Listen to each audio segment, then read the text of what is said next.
Police ने कारण बताए बिना ही शंकराचार्य महाराज को ज्ञान व्यापी जाने से रोका। बताते चलें कि वाराणसी में एसएसआई की सर्वे रिपोर्ट की में ज्ञानव्यापी में मूल विश्वनाथ मंदिर के प्रमाण मिल जाने के बाद उस स्थान की परिक्रमा करने जा रहे परमाराध्य परम धर्माधीश अनंत श्री विभूति ज्योतिपीठाधीश्वर जगत गुरु शंकराचार्य स्वामी श्री अभिमुक्तेश्वरानंद सरस्वती 1008 जी महाराज को पुलिस ने जबरन रोक दिया। शंकराचार्य महाराज सोमवार को पूर्व निर्धारित कार्यक्रम के अनुसार शंकराचार्य घाट स्थित श्री विद्या मठ से ज्ञानव्यापी जाना चाहते थे, लेकिन पूरे मठ को ही पुलिस के जवानों ने घेर लिया था। ज्ञातव्य है कि 27 जनवरी को काशी पधारे पूज्यपाद शंकराचार्य जी महाराज ने मूल विश्वनाथ के परिक्रमा की इच्छा प्रकट की थी। आज सुबह से ही प्रशासन ने भारी पुलिसकर्मियों के घेराबंदी कर और अवरोध लगाकर श्री विद्या मठ को चारों तरफ से घेर लिया था। अपने संकल्प के अनुसार सोमवार को जब पूज्यपाद शंकराचार्य जी महाराज श्री विद्या मठ के मूल विश्वनाथ जाने के लिए तैयार हुए तो प्रशासन ने महिला पुलिसकर्मियों को आगे कर महाराज जी का रास्ता रोक दिया, जिस पर मठ में मौजूद मातृशक्तियों ने महिला पुलिसकर्मियों से काफी प्रतिवाद किया। मठ के पूर्वी द्वार पर ही पुलिस के अधिकारियों ने यह कहते हुए उन्हें रोक दिया कि आप ज्ञानव्यापी नहीं जा सकते। ज्ञानव्यापी की परिक्रमा करने की किसी नई परंपरा की शुरुआत नहीं होने दी जाएगी। इस पर महाराज श्री ने कहा कि ज्ञानव्यापी की परिक्रमा उनके द्वारा पहली बार नहीं की जा रही है। पूर्व में भी मैं ज्ञानव्यापी जाता रहा हूँ। यही नहीं, हमारे पूर्वाचार्य भी समय समय पर ज्ञानव्यापी की परिक्रमा करते रहे हैं। इसके कई प्रमाण भी हमारे पास हैं। पूज्यपाद महाराज जी ने वहां उपस्थित प्रशासन के प्रतिनिधि एसीपी भेलूपुर एवं दशाश्वमेध से पूछा कि हमें क्यों रोका जा रहा है, जब कि हम नियम के अंतर्गत मूल विश्वनाथ की परिक्रमा करना चाह रहे हैं।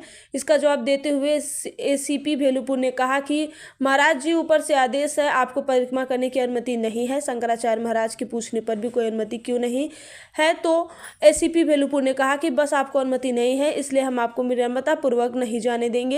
शंकराचार्य महाराज ने पुलिस अधिकारियों से कहा कि यदि आप धारा 144 के कारण मुझे वहां जाने से रोक रहे हैं तो मैं आपको विश्वास दिलाता हूं कि सिर्फ हम 2 लोग के ही ज्ञानव्यापी जाएंगे। ऐसा करने पर न तो कानून का उल्लंघन होगा, न ही कानून व्यवस्था को किसी प्रकार का खतरा होगा।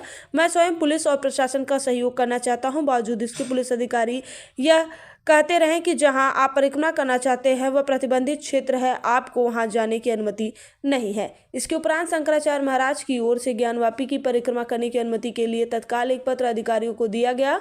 अधिकारियों ने पत्र तो ले लिया लेकिन अनुमति नहीं दी, जबकि इससे पूर्व शंकराचार्य कार्यालय की ओर पुलिस प्रशासन को पत्र भेजकर अवगत कराया गया था कि 29 जनवरी को दोपहर 3:30 बजे वह ज्ञानव्यापी स्थित मूल विश्वनाथ मंदिर की परिक्रमा करने जाएंगे।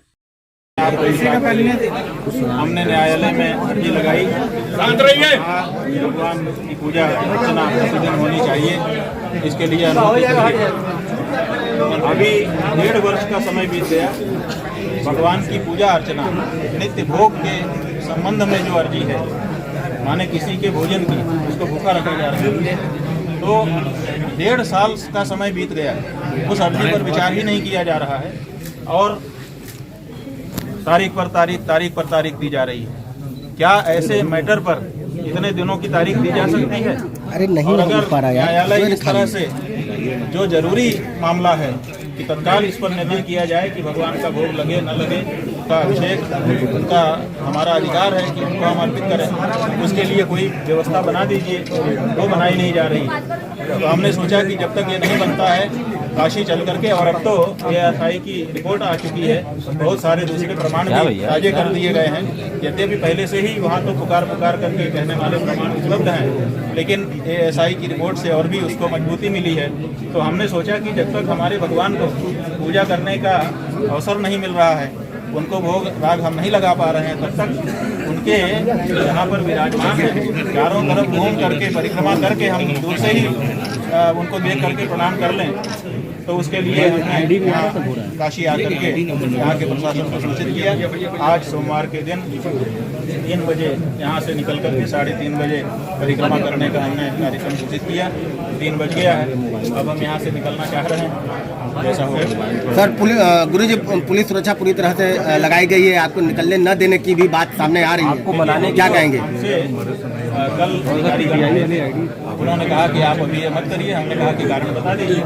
उन्होंने कहा कि वहाँ 144 धारा लगी हुई है इसीलिए। तो हमने कहा देखिए 144 धारा आप बता रहे हैं, अच्छी बात है, हमारी जानकारी में आ गई।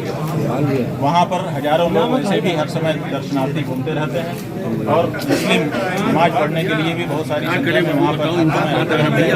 उनके लिए 144 धारा नहीं है और हमारी परिक्रमा के लिए 144 धारा है। अगर आप ऐसा बता रहे हैं तो हम 4 लोगों से ज़्यादा इकट्ठा होने पर 144 धारा लगती है और 2 लोग क्योंकि हमारी मर्यादा है कम से कम एक व्यक्ति कम से कम हमारे साथ रहता है, हम कभी अकेले नहीं हो सकते हैं। तो हमने उनसे कहा कि अपनी जो मिनिमम मर्यादा है हमारी कि एक व्यक्ति हमारे साथ रहे, हम एक व्यक्ति को कर्मचारी को साथ में लेकर के परिक्रमा कर लेंगे। 2 लोग तो 2 लोग में तो 144 धारा नहीं लगेगी। तो इस पर वो कुछ नहीं कह पाए। उन्होंने कहा हम अपने बड़े अफसरों से बात करके फिर आपको सूचित करेंगे। 24 घंटे का समय उसके बाद से अभी तक बीत गया है। उनकी तरफ से हमसे सीधे तो कोई बात नहीं की गई है। अब कोई बात अगर होगी तो जब हम निकलना चाहेंगे तो कहेंगे जा सकते हैं। प्रोटेक्टेड एरिया है, यही ना मामला है। जो चहार दीवारी बनी हुई है उस चहार दीवारी के बाद बाहर घूमने पर हमको कोई रोक लगी हुई है। कौन सा कोर्ट का आदेश है कि चहार दीवारी के बाहर कोई घूम नहीं सकता है? बताइए, काहे का कोर्ट का आदेश? कोर्ट अगर हम अंदर जा रहे हों, परिसर के अंदर किसी चीज़ को छू रहे हों, किसी चीज़ को हटा रहे हों, किसी चीज़ को क्षति पहुंचा रहे हों, आप उससे रोकिए। हम तो अंदर जाने की बात ही नहीं कर रहे हैं, आश्वस्त कर रहे हैं कि अंदर बिल्कुल नहीं जाएंगे। अंदर के बारे में कोई वहाँ पर प्रतिक्रिया हमारे द्वारा नहीं की जाएगी। जो चहार दीवारी लगी है सरकार में, उस चहार दीवारी के बाहर हम एक परिक्रमा करेंगे और परिक्रमा करके प्रणाम करके अपना चले जाएंगे। और ये हम नया नहीं कर रहे हैं, ये जब से वहाँ पर बल का प्रयोग किया गया है, जब से वहाँ से हमारे पुजारियों को हटाने की कोशिश की गई है, तब से निरंतर हमारी परिक्रमा करती चली आ रही है। उसी परिक्रमा को हम करेंगे, हम कोई नई चीज नहीं कर रहे हैं। मुकदमे में ये बात प्रमाणित है। आप लोग कहेंगे हम सारा साक्ष्य आपको दिखा दें। महाराज जी, मुस्लिम पक्ष का ये वो जो बात वो कह रहे हैं उसको कोर्ट में कहेंगे। कोर्ट में उनको भी कहने का मौका है, हमको भी कहने का मौका है।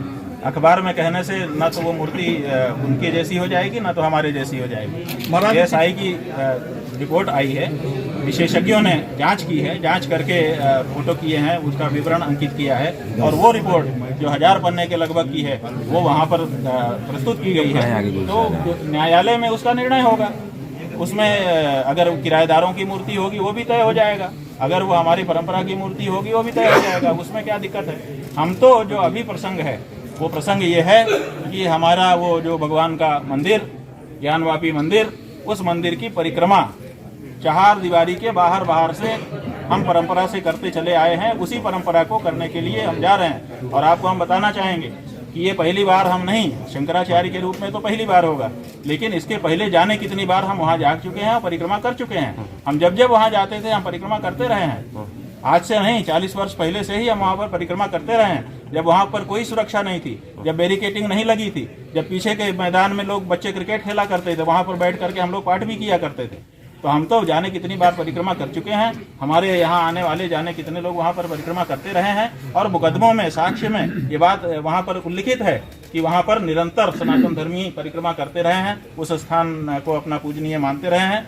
और शास्त्रों में, और शास्त्रों के साथ साथ अभी जो राम जन्मभूमि का फैसला आया है, उस फैसले में स्पष्ट रूप से इस बात का निरूपण किया गया है कि अगर कहीं पर स्थापित कोई भगवान का विग्रह वहाँ से हटा भी दिया जाता है या उसको तोड़फोड़ कर दी जाती है, उसमें क्षति पहुंचा दी जाती है, तब भी वहाँ देवत्व विद्यमान रहता है और पूजा करने वाले को पूजा का फल प्राप्त होता है। तो इस दृष्टि से न्यायालय की दृष्टि से जो चीज स्वीकृत है, शास्त्र की दृष्टि से जो चीज स्वीकृत है, प्रशासन को कोई बाधा दिए बिना, लॉ एंड ऑर्डर को बाधित किए बिना हम अपनी आस्था की अगर पूर्ति करना चाहते हैं तो उसमें किस कारण से रोक लगाई जा रही है वो कारण हमको बताया जाए। जैसे आगे क्या होगा वो तो आगे जानेगा। अभी तो हमको तो कहा नहीं गया, राम मंदिर को तो अभी तक कोई ऐसा कारण उल्लिखित नहीं किया गया।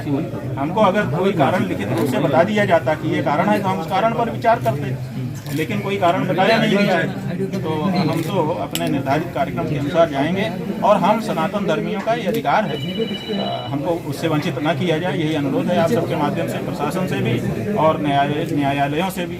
क्या पद यात्रा करते हुए जाएंगे? किसकी मंशा लगती है? कानूनी मंशा लगती है या फिर नहीं लगाना चाहते हैं। राम मंदिर बनने के बाद जिस तरह से बातें आई, क्या उसकी वजह से आपको रोका जा रहा है? हमको पता नहीं है कि क्या वजह है, क्योंकि हम अभी